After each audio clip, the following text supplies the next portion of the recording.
হযরত আবু বকর রাদিয়াল্লাহু তাআলা আনহু রাতের বেলা কাঁদতেন আর কোরআন তেলাওয়াত করতেন। আবার তিনি নামাজে দাঁড়িয়ে যেতেন। লোকেরা বলল, আল্লাহর জন্য আপনি যে দাঁড়িয়ে গেছেন, আল্লাহর জন্য দাঁড়িয়ে যাবার কারণে আপনি কি পাবেন? হযরত আবু বকর বলেন, আল্লাহ রাব্বুল আমিন জান্নাতে আমাদের জন্য ঘর বানিয়ে রেখেছেন। হযরত ওমর রাদিয়াল্লাহু তাআলা আনহু রাতের বেলা নামাজ তিনি পড়তেছিলেন। হঠাৎ তার মনে পড়ে গেল, এই জনপদের লোকগুলি কি অবস্থায় আছে আমার একটু দেখবার প্রয়োজন। দেখতে দেখতে তিনি নামাজ শেষ করলেন, চলে গেলেন। রাত যখন গভীর, যাবার পরে একটা বুড়িমার বাড়িতে চলে গেলেন।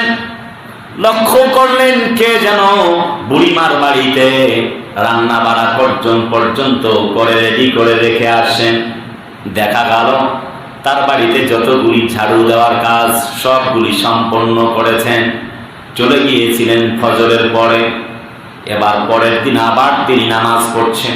নামাজ পড়তে পড়তে হঠাৎ মনে পড়ে গেল বুড়িমার কথা। নামাজ বন্ধ করলেন, চলে গেলেন। পরের দিন চলে গেলেন, ঠিক ফজরের নামাজ শেষ করে আবার গিয়ে দেখেন কে যেন বুড়িমার কার্যাবলী সম্পন্ন করেছেন। বাড়িতে রান্না বান্না করেছেন, ঘর ঝাড়ু দিয়েছেন, সবকিছু পরিষ্কার। আবার তিনি তৃতীয় দিন ফজরের নামাজের আগে চলে গেলেন। নামাজের আগে যে কার্যাবলী সম্পন্ন করে ফজরের নামাজে তিনি জয়েন করবেন। লক্ষ্য করা গেল সেই দিনও কে যেন কার্যাবলী সম্পন্ন করেছেন। চতুর্থ দিন হযরতে আবু বকর রাদিয়াল্লাহু তাআলা আনহুর সন্ধানে তিনি ছুটলেন। রাতের বেলা নামাজটাকে খাটো করলেন। বুড়িমার বাড়িতে গিয়ে জংলার পাশে দাঁড়ায় রইলেন। আজকে একটু দেখবার চাই কি অবস্থা, কে সেই কার্যাবলী করে দিয়ে যায়। ফজরের নামাজের বেশ আগে তাফসীরে বাইজাবিতে আসছে, সুবহে কাযিবের সময়, সুবহে সাদেক আপনারা যখন সাহারি খান, ঠিক তার একটু আগে সেটাকে বলা হয় সুবহে কাযিব। আর একটু বেশি অন্ধকার থাকে। হযরত ওমর চলে গেলেন।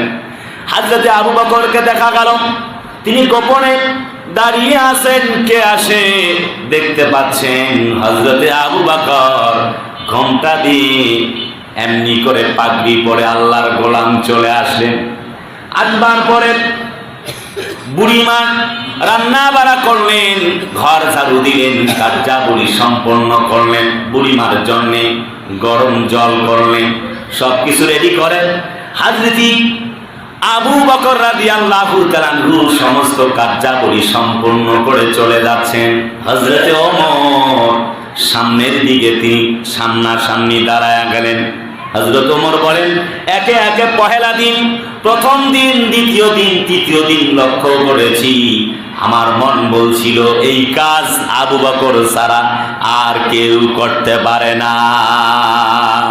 জড়ায় ধরলেন, কপালে চুম্বন করলেন, জিজ্ঞেস করলেন, ভাই আবু বকর তুমি বলো, এত রাতে তুমি আসছো, বুড়িমার কার্যাবলী সম্পন্ন করেছো বুঝলাম, তবে তোমাকে একটি কথা জিজ্ঞেস করবার চাই, এত রাতে তোমার পায়ের মধ্যে স্যান্ডেল নাই কেন একটু জানতে চাই।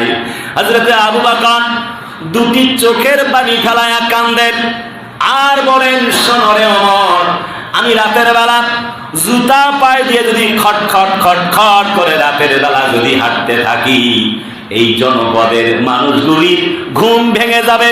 কিয়ামতের দিন আল্লাহর বিচার কাঠগড়ায় আমারে দাঁড় করানো হবে। হযরত ওমর কান্দেন, হযরত আবু বকর কান্দে। লান তানালুল বিররা হাত্তা তুনফিকু মিম্মা তুহিব্বুন।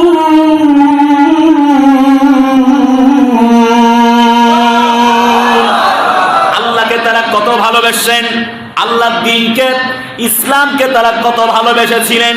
হযরত আবু বকর কান্দে, ওমর কান্দে।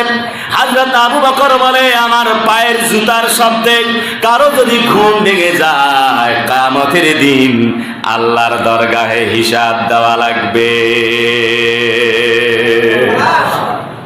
আল্লাহু আকবার ওয়ালিল্লাহিল হামদু। বিসমিল্লাহির রহমানির রহিম।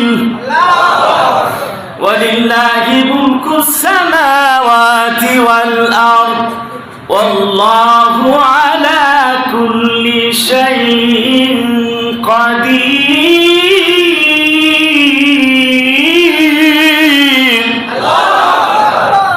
ইন্না ফি খালকিস সামাওয়াতি ওয়াল আরদি ওয়া ইখতিলাফিল লাইলি ওয়ান নাহার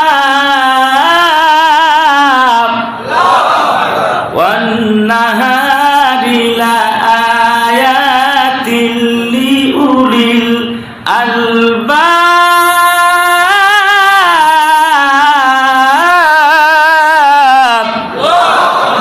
আল্লাযীনা ইয়াযকুরুনাল্লাহা কিয়ামান ওয়া qu'udan ওয়া আলা জুনুবিহিম ওয়া ইয়াতাফাক্কারুন।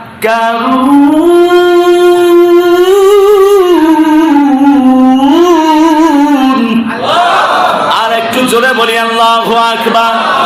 আসমান আর জমিনের মালিক, চন্দ্র সূর্যের মালিক, গ্রহ নক্ষত্রের মালিক আল্লাহ রাব্বে কারীম জমিনে মানব জাতির জন্য একক রাজত্ব তার দিলেন। তিনি বললেন আসমান জমিন এই সৃষ্টি সম্পর্কে যে চিন্তা করে আর আমি রবের গোলামি করে সকাল সন্ধ্যা ওয়াসাব্বিহুহু বুকরাতাও ওয়া আসীলা। জোরে কান আল্লাহু আকবার। ওয়া কানা বিল মুমিনিনা রাহিমা। আমি রবের জন্য আমি রহিম রহমানকে ডাকে, গোলামি করে শোয়া অবস্থায়, বসা অবস্থায়, দাঁড়ানো অবস্থায়, সর্ব অবস্থায় আমি আল্লাহ রাব্বুল আমিন তাদের জন্য জান্নাতের পথ খুলে দেই। আর একটু জোরে কন্যা সুবহানাল্লাহ। বড়বাড়িবাসী কলিজার টুকরা ভাইয়ারা বলেন তো আল্লাহর জন্য তারাবিহের নামাজ, তাহাজ্জুদের নামাজ পড়ার দরকার আছে না নাই? জোরে কয় না, আছে না নাই? তাহলে এক নাম্বার পয়েন্ট আমরা বুঝলাম আল্লাহ পাকের জন্য রাতের ইবাদত আল্লাহর নৈকট্য লাভের মাধ্যম। আসি 2 নাম্বার পয়েন্ট। এই তারাবিহের নামাজ তথা রাতের ইবাদত, তারাবি এবং তাহাজ্জুদ, রাতের যে ফজিলত সেটি হচ্ছে আল্লাহর প্রিয় বান্দা হতে সহযোগিতা করে। সুবহানাল্লাহ বলেন। কোরআনে কারীম বলে, আমি কি বানায় বলতেছি? তারাবি আর তাহাজ্জুদের কথা বলতেছি। কোরআনে আল্লাহ পাক এখানে নবীকে কি বলছে? ইয়া আইয়ুহাল মুযাম্মিলু কুমিল লাইলা ইল্লা কালিলা নিসফাহু আও ইনকুস মিনহু কালিলা আও জিদ আলাইহি ওয়া রাত্তিলিল কুরআনা তাওতীলা।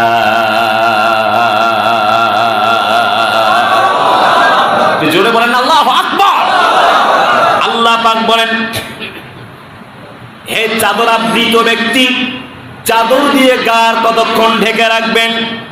রাতের বড় একটি অংশে দাঁড়ান, ওঠেন আর কোরআন তেলাওয়াত করেন আর আল্লাহর জন্য নামাজ পড়েন। জোরে করেন আল্লাহু আকবার। বলছে কে? না, কথা বলে না। সূরা মুজাম্মিল আল্লাহ পাক বলছে, ইয়া মানে হে, আইয়ুহাল মুজাম্মিল মানে হচ্ছে হে চাদর আবৃত ব্যক্তি, কুম দাঁড়ান। আল্লাহ পাকের ঘোষণা। তা কেউ নামাজ পড়ে তো তারাবি পড়ে না, রোজা রাখে তো তারাবি পড়ে না। গত জুমায় বলেছি মা আর বাবার মতো, মনে আছে? কথা কয়